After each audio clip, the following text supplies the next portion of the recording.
Okay, ready?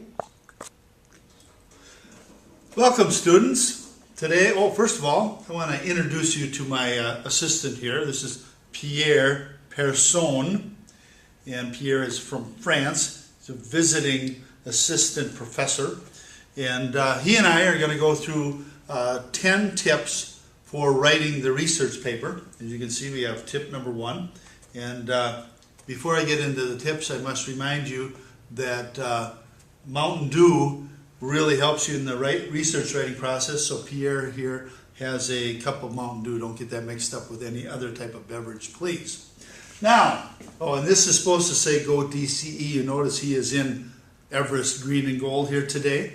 And Pierre, you can just chime in anytime you want. So we've got 10 tips here today for you. And we're going to assume that you all have a thesis statement by now, that you've got you've narrowed this down into a concise thesis statement about the Kennedy assassination. We're not going to try and write a paper about everything that's happened regarding the Kennedy assassination. You're going to pick an area.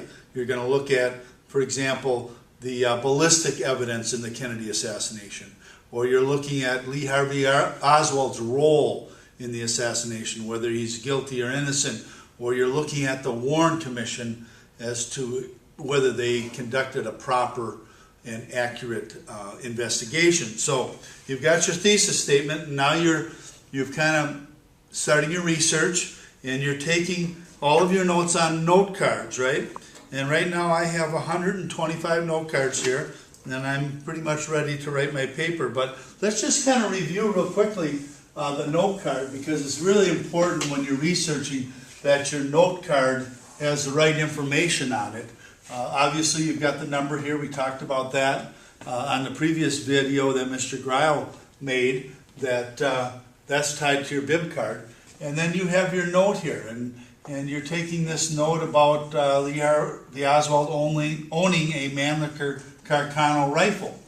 And the idea here is that this is one idea. You are not putting 3 or 4 ideas. You're not putting on here about the Mannlicher Carcano being a bolt-action rifle, that the Italians made it during World War II, and that it has a 2-stage trigger, and so on. You've written one thing here, that it was purchased by Oswald from Klein Sporting Goods. So one idea per note card, and I'll explain why that's important in a minute.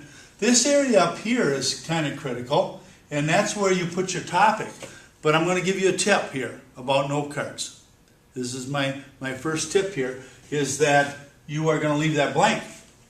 And you're going to come back later, and you're going to make a note card here that relates to your organization. So if your organization's, later on you decide that condition of the rifle is one of your organizational parts, then you can come back and write condition dash rifle, okay? And you can fill that in later. Then you can also color code that. A lot of kids will take a magic marker, and they'll just draw across the top. This is supposed to be blue here, and that way every blue note card is about the condition of the rifle, and it helps kids to keep their note cards organized. So one last thing I want to tell you though, Pierre, what is it? Okay, anyway, down here you have to have the page number, okay, from where you got this note. And that becomes really important if this is a direct quote. And what I always do is I either use quotation marks, okay, or if I don't use quotation marks, I'll put the word DQ, you know. That reminds me about my days when I used to have dilly bars, you know. You guys ever go get dilly bars and Buster bars and all that? Anyway, DQ, direct quote. And that way, why is that important? Because all direct quotes have to be cited. We're going to talk about citations in a minute. But anyway, that's a pretty good idea of what should be on that note card. Okay, let's go to the next tip. And the next thing I want to do is talk about the outline. The outline is, oh yes, we're up to number 2 now. Pierre, the numbers have to go this way. You cannot put them upside down. The students will not know what's going on. Okay, very good. anyway, the outline in the next tip here, okay? Well, this outline really is important because what you've got to do is take your note cards and you've got to organize them and you've got to write an outline. So you've got 100 note cards here and you've kind of figured out what your organizational parts and you've written them. Remember on that line, that red line up on top is where you're writing the topic. And so I'm going to go through these here. And my thesis for, just for our purposes here, our thesis is going to be that there were multiple gunmen that killed Kennedy, and thus it was a conspiracy. Okay, multiple gunmen. So one of my organizational parts is going to be using eyewitnesses. That I've got eyewitnesses that say somebody shot from 2 different locations. So I'm going through my note cards, and I'm going to take those, and every one that's on an eyewitness I'm putting in this pile. And then I go, oh, this one is on ballistics, wound ballistics, which is also one of my organizational parts. I'm going to put those cards over here. Then I notice that I've got cards on the Zapruder film, which is a film. And so I've come up with a third organizational part that I'm going to call photographic evidence of multiple gunmen. So that's going over here. So far I've got eyewitnesses, I've got wound ballistics, and I've got photographic evidence. And then here's a card that says acoustics. That's the science of sound. And that is going to be my fourth organizational part. So I'm going to end up with 4 organizational parts in this paper. Okay? And so I spread out my note cards, and before I'm done, I've got my 4 piles. Okay?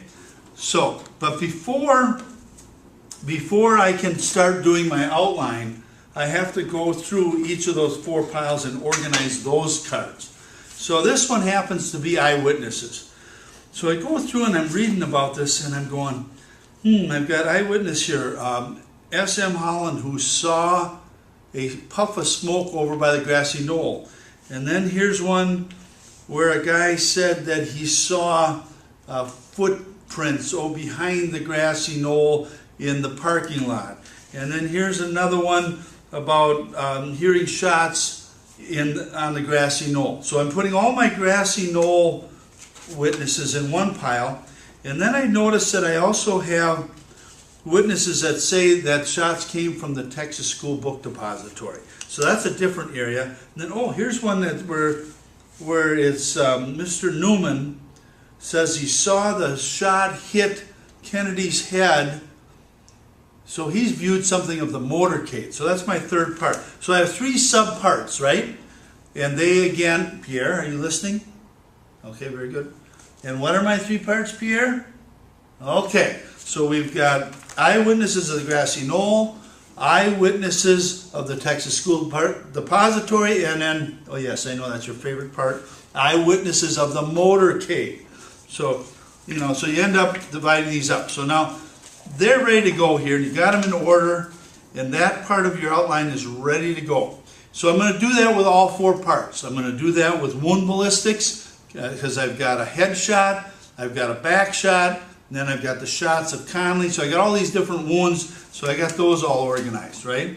And then same thing with acoustics, and then I forgot what was, photographs, right? Photographs. So I got photographs of, maybe that's organized by Zapruder film, Nix film, maybe that's organized by the type of film or photo, okay? So now, everything is organized here. Now I can write my outline, okay? So I'm going to do my outline here, and so the first thing I'm going to do is Roman numeral 1, and it's going to be my thesis. Okay, so I'm going to write here that there was a conspiracy and that there had to be gunmen firing from 2 directions. Okay, so I got that, and then A is going to be my eyewitnesses, right? And B is going to be my, I'm trying to remember now. What were they, Pierre? Help me out here, Pierre. Okay, eyewitnesses, and then we've got our photograph. We got wound ballistics, right? Wound ballistics. We've got photographs, and we've got acoustics. Acoustics. Okay? How do you spell that, Pierre? I think you got it right. Okay, so then underneath these we got 1. And that was, what did I say? I said eyewitnesses of the grassy knoll. And then I said 2 was going to be eyewitnesses of the Texas School Book Depository. 3 was eyewitnesses of the motorcade. And then underneath those are my little A's, B's, and C's, and those are the actual people. S.M. Holland, Mr. Hoffman, and on and on. So you can see that my outline is getting pretty detailed here. And I'm going to do that for all 4 parts. Then I'm going to look at this and I'm going to go, boy, my photographs, I only have 2 photographs. I've got the Z film, the Pruder film, and I got the Nix, and I don't have any other note cards. So my tip here, this is a long tip, number 2, you know. Anyway, my tip here is that get this organized, sort your cards, organize, but then it's going to tell you where to do further research. It's telling you you don't have enough stuff. This isn't going to hold up with just 2 films. I got to go out and research some more stuff. Okay? So that's really how you organize before you ever even start writing your paper. Hey, wake up. Is it that bad? Okay, so now we've sorted note cards. We've got, get rid of that. Okay, now writing the paper. Let's just tip number, Pierre, you are not keeping up here. I'm going to have to do this for you. I know you're really loving that Mountain Dew. Oh, by the way, when I sit down and write the paper, it's really important.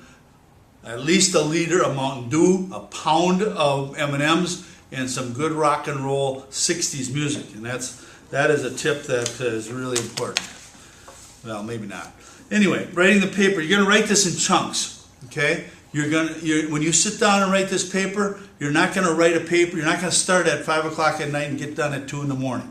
You're going to write one organizational part at a time. So I'm going to go in, I'm going to sit down. I might not even write my intro first. I might just do eyewitnesses. So I do that chunk of the paper. It might take me 2 hours, and I'm done for the night. Then the next day at school during study hall, I might write wound ballistics. And then I'll come home the next day, and I'll write photograph, and then I'll so on. So you chunk it. You never sit down and write. The kids who try to write their whole paper in one sitting, by 12 o'clock their writing goes downhill. They're writing awkward sentences. They're not making sense. Nothing's logical. They aren't defending their evidence. They aren't providing evidence. It's just bad. Okay? Now, next tip, and I'd already gave it to you. Tip number 4 is to write the intro later. A lot of kids they just like, how do I do this intro? Don't even write it. Just write the organizational parts first. Then come back and do the intro. And when you do the intro, let's talk about that for a minute. Remember in class, we talked about having 4 things in an intro, and we talked about thesis, organizational parts, and hooks, and all that other good stuff, right? Okay, so you're going to do that. But in a 12, 15, 18-page paper, you have to give some background first. So I'm thinking anywhere from 2 to 3 paragraphs of information. You know, you're writing, and then you got a new paragraph, and then another paragraph, and all of this is background. Okay, you've decided to deal with conspiracy, so you got to start off by talking about how the Warren Commission said there's only one assassin, and how later on the House Select Committee challenged that, and you give all this background, and then you get to the paragraph where you have your thesis and organization. They have to be in the same paragraph. So you're going to have some background, 2 or 3 paragraphs, maybe a whole page before you ever get to that. Okay, so that's a tip for you that'll help you get started in doing that. Let's talk tip number 5 here now. Tip number 5 is about citations. Remember, anytime you have a direct quote, it's got to be cited. Any statistics and things are cited. Okay, probably about 15% of your paper is going to be citations. But if you read something, and you got to cite things that are original. But if you read something 3 times in 3 different books, same thing, you keep reading that Oswald went into Oak Cliff and killed Tippett. And you read it again, and you read it again. That's common knowledge. You don't have to cite that stuff, okay? So that's a little bit about citations. Make sure you cite accurately, and so on. Let's go to tip number 6. Tip number 6 is about transitions. And I think if you come over here and you look over here on my board up here, and if my camera person would go over there and just get a good look at those transitions. Remember, that's on the board, and you can always look at that. You also got a handout on that. Transitions are really important, and I expect to see them at the beginning of every paragraph. Okay, camera woman, that's enough. Come on back here. You're just getting ridiculous here. You're slowing down my speech. You know, Pierre, what do you think? We fire this lady because she's, yeah, okay. I mean, no, she's only working for Mountain Dew. I mean, she's cheap. She's like 2 liters. She's good for an hour. Okay. Anyway, okay. So transitions are very important, and we talked about connecting. And we have major transitions. So when you go from eyewitnesses into wound ballistics, I expect to see you write something like, conspiracy can be proven not only with eyewitnesses, but also can be supported by the wound ballistics. And then you go into the sub-organization. Remember, you have sub-organizations underneath each one of these. Okay? And we can talk about that in class. So transitions, got to have them. Even, like, for example, when you go from one witness to the next, you're talking about Sam Holland, and the next paragraph you've got to say, another witness, Jim Hoffman, saw this. So even a simple word like another has to be in there. You have to connect your paragraphs. Okay, let's go to number 7 here, because I'm running out of time as my camera woman is like giving me dirty looks. Okay, this one will be really quick. Avoid contractions. No, I'm not talking about being pregnant here. I'm talking about contractions like don't, doesn't. You're going to say does not, do not. Avoid contractions, okay? Oh, next one, number 8. Please, write in third person. No I's. You don't want to say, well, I think this, or I believe this. No first person in a paper, okay? And now we're up to number 9. Number 9 is, oh, I love this one. When you're done, obviously you got to proofread this thing and all that kind of stuff. Probably the best tip I can give you is to read your rough draft out loud. Oh my gosh. I can't tell you how many awkward sentences I've read. Kids, don't do this. I'm telling you, read the paper out loud, and when it doesn't sound right, go back and rewrite those awkward sentences. Well, I hope you learned a lot. Pierre, what? Number 10? Oh no. I'm going to have to go back and do some more research. See you tomorrow.